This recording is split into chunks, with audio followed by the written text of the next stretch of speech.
Bonjour à tous et bienvenue dans cette nouvelle vidéo, j'espère que vous allez bien et que vous avez la forme. Aujourd'hui je vais vous parler de mon expérience avec le Panasonic S5 II un an plus tard, voire même presque un an et demi plus tard, en l'utilisant quotidiennement, et on va également parler de ses perspectives d'avenir. Est-ce que c'est toujours un bon achat en 2024? Est-ce qu'il faut attendre d'autres boîtiers, etc. Si tu me découvres, je m'appelle Adelin, je suis réalisateur étalonneur et prof en école dessinée. Ici on parle de vidéo en règle générale pour apprendre la vidéo, donc n'hésite pas à t'abonner, mets la cloche.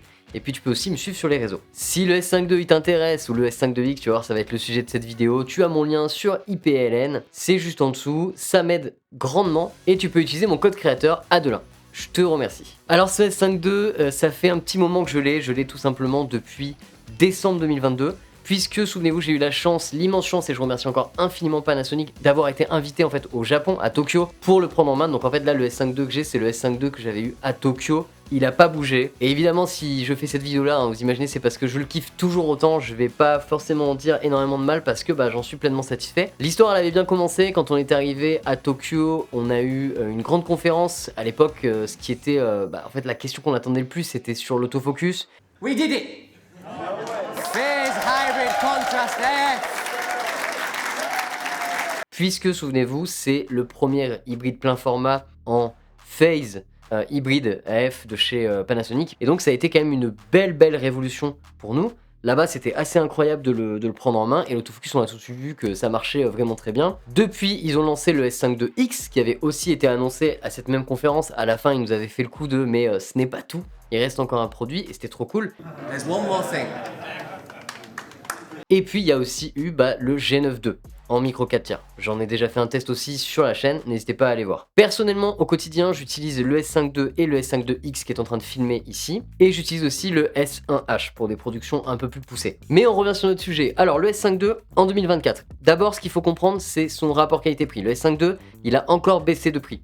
D'ailleurs, je me souviens là pendant le Black Friday, mais on pouvait le trouver à des prix mais hallucinants. Donc vraiment, j'espère pour vous que vous en avez profité. Je crois qu'on pouvait le trouver à autour de 1200, 1300 euros. C'était n'importe quoi. En gros, on est à 2000 euros. Le boîtier nu vaut 2000 euros. Donc avec un kit, on est à 2400 euros. Ce qui est très bien. Enfin, je trouve que c'est vraiment la bonne fourchette de prix. C'est pas très cher. En 2024, ça le place encore comme un solide concurrent face à tout le monde, voire même le plus solide à mes yeux. On va en reparler juste après. On va commencer donc avec ses qualités. Alors moi, je lui ai trouvé beaucoup de qualités. Ici, vous allez être déçus forcément. Je vais pas vous dire que je l'aime pas, puisque comme je vous dis, c'est l'appareil que j'utilise tous les jours. Bon, première qualité évidemment, c'est qu'il est robuste, vous le savez. Donc du coup, un an plus tard, après l'avoir fait vadrouiller partout, et honnêtement, je vais pas vous mentir, j'en prends pas tellement soin. Je le pose vraiment dans le sac un peu comme ça, et pas du tout des sacs photos. Je le mets dans mon sac à dos, je l'emmène avec mes élèves en cours. Enfin voilà, je le prends un peu partout. Et il est toujours bien robuste, il a pas bougé, il est toujours nickel. Et aussi, je trouve que le design il est pas mal. Et puis je le trouve assez léger et compact. Voilà, donc c'est le même boîtier qu'on va retrouver sur le G9 II. D'ailleurs, c'est le même gabarit. C'est satisfaisant de ce côté-là. Première qualité. Évidemment, deuxième qualité, bien entendu, c'est toute sa qualité d'image pour son rapport qualité-prix. Donc on va retrouver, comme vous le savez, sur cet appareil-là, de la 6K en 42010. On va retrouver de la C4K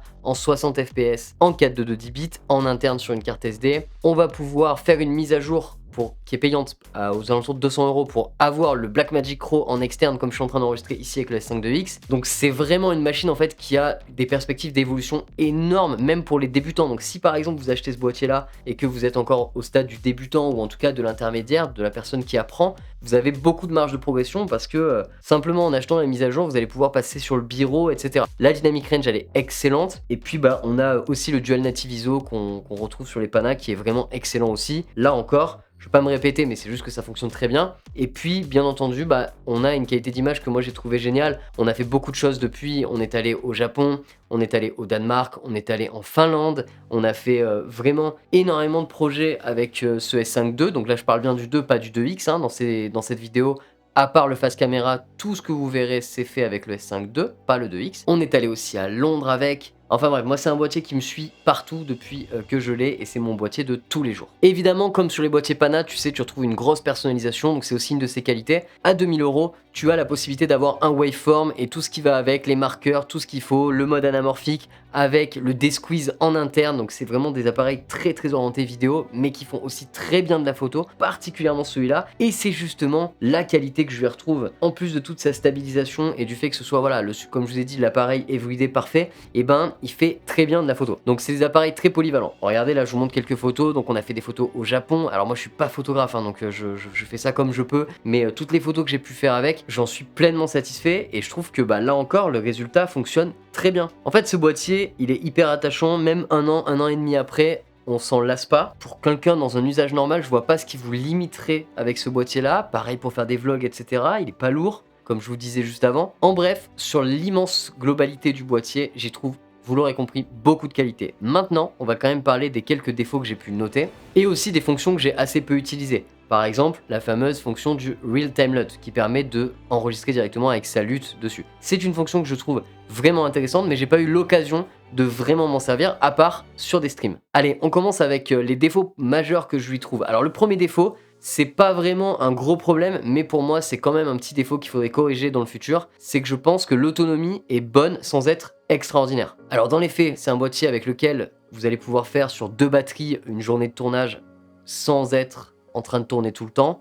Par exemple, si vous voyagez et que vous allez dans une ville, vous l'allumez, vous l'éteignez, c'est pas comme une caméra de ciné, donc vous pouvez le faire, ça va assez vite, on y reviendra après, mais globalement, en 2-3 batteries, vous êtes bien. Par contre, si vous commencez à faire un tournage vraiment plus soutenu, ça a été notre cas par exemple au Japon, et moi aussi en Finlande et au Danemark, où là on tournait tout le temps, 2 batteries c'est un peu juste pour la journée, là il va falloir peut-être penser à 3-4 batteries, ça dépend de ce que vous faites avec, mais voilà. Considérez que c'est quand même un appareil qui est puissant, et du coup je trouve que voilà, s'il y a un point d'amélioration, ça pourrait être l'autonomie, même si attention, je dis pas qu'elle est nulle, je dis juste que c'est un point d'amélioration. C'est un semi-défaut. Autre défaut, encore une fois, c'est un semi-défaut. C'était le premier autofocus de Panasonic et je le trouve moi personnellement vraiment excellent, mais maintenant on aimerait qu'il fasse une mise à jour et qu'il puisse rajouter des fonctions qu'on peut retrouver par exemple chez Nikon avec de l'IA ou ce genre de choses pour améliorer cet autofocus. Mais là-dessus, je leur fais confiance, je pense qu'ils vont nous donner un bel autofocus au fur et à mesure du temps, il va rester bon. Attention, ne me faites pas dire ce que j'ai pas dit dans les commentaires. Je dis pas du tout que l'autofocus du S5 II est pas bon, il est très bon, moi je le trouve vraiment excellent, j'ai jamais de problème avec personnellement, dans mon utilisation je n'ai pas de souci avec, il lui manque juste peut-être des fonctions d'IA pour par exemple, je sais pas, capter plus vite des oiseaux, des animaux, j'en sais rien. Et troisième défaut, alors vous allez voir ça c'est pas vraiment un défaut mais ça a déjà été pas mal discuté sur le S5 II, vous êtes au courant de ça, c'est son temps d'allumage. Le S5 II et 2X ont un problème au premier allumage. C'est pas forcément un gros problème. Moi, c'est quelque chose qui m'a jamais gêné. D'ailleurs, il y a plein de vidéos où j'en ai parlé. C'était pas gênant. Ça a été mis à jour avec un firmware et tout ça. Mais c'est vrai que la première fois qu'on l'allume, le moment où on l'allume pour la première fois en appuyant sur on, en général, entre le moment où on appuie et où il nous affiche l'image, il y a un tout petit temps. Alors qu'une fois qu'on l'a fait une première fois, vous voyez, là, si je fais on, ça s'allume assez vite. Voilà, là, il n'y a pas de souci, ça s'allume assez vite. On voyait pas bien. Mais la première fois que vous l'allumez, après un long temps de pause, par exemple, si vous l'avez laissé pendant 2 ou 3 heures sur le côté et que vous l'allumez pour la première fois, au lieu de mettre une fraction de seconde, entre guillemets, d'être très rapide, il va mettre 1 à 2 secondes, enfin il va être un peu plus long. En tout cas, moi je note qu'il est un peu plus long. Donc c'est pas vraiment un gros défaut. Encore une fois, vous voyez, c'est ridicule. Au final, c'est les seuls trucs que je trouve à dire qui vont pas sur ce boîtier, qui vont pas avec des guillemets. C'est qu'on pourrait avoir plus d'autonomie, un autofocus un peu plus intelligent et un temps d'allumage plus rapide. C'est tout. Et à nouveau, je le répète, je sais que je me répète, mais l'autofocus fonctionne très bien. Je parle juste d'amélioration avec de l'IA. C'est 2 choses différentes. Alors maintenant que ça c'est dit, on a parlé de son rapport qualité-prix, on a parlé de toutes ces choses-là. Qu'est-ce que j'en pense pour 2024? Est-ce que je vous conseille toujours de l'acheter? Pour qui est-ce que je le conseille? Et surtout, est-ce que vous devez attendre potentiellement, ceux qui ont un peu plus de budget à mettre, le fameux S1 II dont on a fait une vidéo récemment? Allez la voir, c'est la dernière vidéo, c'était des vidéos rumeurs. Alors, qu'est-ce que j'en pense? Je pense que le S5 II, si tu en as besoin en l'état, son utilisation fait que c'est pas du tout utile d'attendre des gammes supérieures chez Panasonic. Pour toi, justement, il vaut mieux que tu restes sur le S5 II parce que si tu as besoin de plus, à ce moment-là, celui qui est intéressant, c'est le S5 IIX dont on fera exactement la même vidéo très prochainement, 1 an et demi, 1 an après, avec le S5 IIX parce que c'est aussi ma machine préférée, pour le coup c'est celle qui me filme, et vous allez voir qu'elle a quand même des différences assez notables en termes de filmmaking pur, pour ça qu'elle a été construite. Donc pour ma première question, première réponse, non, si tu cherches en fait à prendre le S5 II, eh bien tu n'as pas à hésiter, prends le S5 II, parce que le S1 II potentiel sera sûrement beaucoup plus cher, autour de 3000 €, et sera sûrement overkill pour ton utilisation.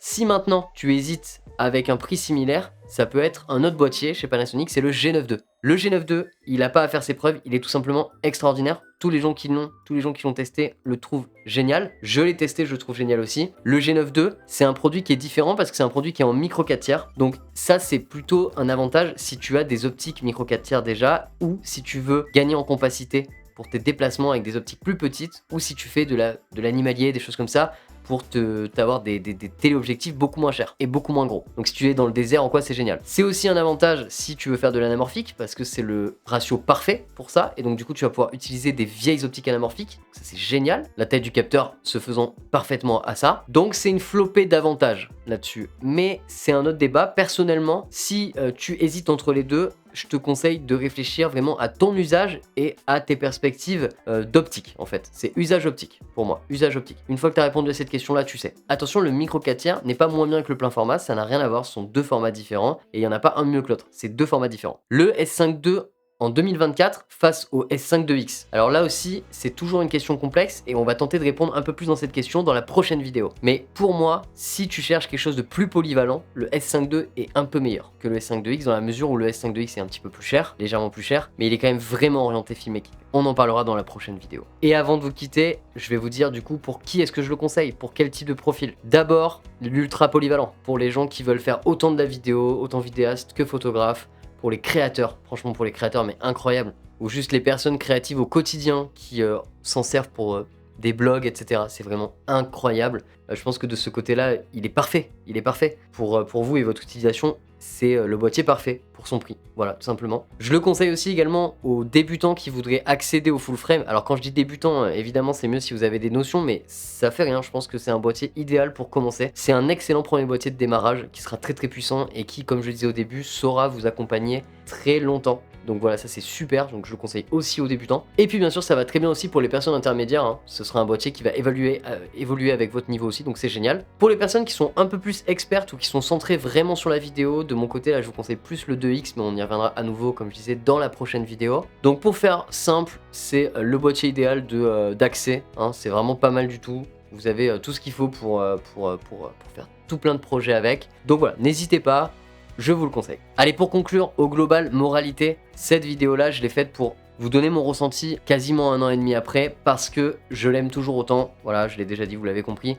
Et je pense que c'est une machine qui est excellente. Si vous désirez passer à l'action et vous le prendre, il y en a beaucoup qui l'ont déjà pris avec mon code créateur, je vous remercie énormément. N'hésitez pas à le prendre avec mon code créateur sur ipln.fr. Ça m'aide énormément, ça m'aide beaucoup en fait, ça fait beaucoup de poids par rapport aux marques aussi, vous voyez, ça nous fait beaucoup d'aide pour ça. Et puis évidemment, je sais que vous ne serez pas déçus parce que tous ceux qui l'ont, le S5 II, ça a été un énorme carton cette année 2023, ça a été un énorme carton et je pense que ça va continuer. Vous pouvez y aller les yeux fermés, donc n'attendez pas d'autres produits Panasonic autour de ce budget-là. Si vous cherchez un budget à 2000-2500 €, c'est le produit parfait, idéal. Si vous attendez quelque chose qui est plus cher, qui est plus élevé, forcément, c'est plus la même gamme de produits. Moi, donc, pour conclure, je trouve que c'est encore le meilleur rapport qualité-prix sur le marché des hybrides en plein format à l'heure actuelle. En plein format à l'heure actuelle, pour moi, c'est le meilleur rapport qualité-prix spec. Vous ne trouverez pas mieux ailleurs, il est juste extraordinaire. La série des optiques Lumix S, elle est extraordinaire aussi. Ici, je me filme avec le 50-1.4 qui est fabuleux, mais vous avez aussi la série Lumix S classique que j'ai ici. Toute cette série-là, elle est géniale. On vous prépare une vidéo sur la série complète, mais j'ai déjà sorti une vidéo sur l'optique de kit. Si ça vous intéresse de le prendre avec l'optique de kit, allez voir la vidéo, je vous la mets en fiche ici. Hop. Je vous dis à très bientôt pour une prochaine vidéo, j'espère qu'elle vous a plu. Si c'est le cas, n'hésitez pas à vous abonner, commenter, liker et partager. Dites-moi ce que vous en pensez du S5 II si vous l'avez dans les commentaires. Merci à tous, ciao.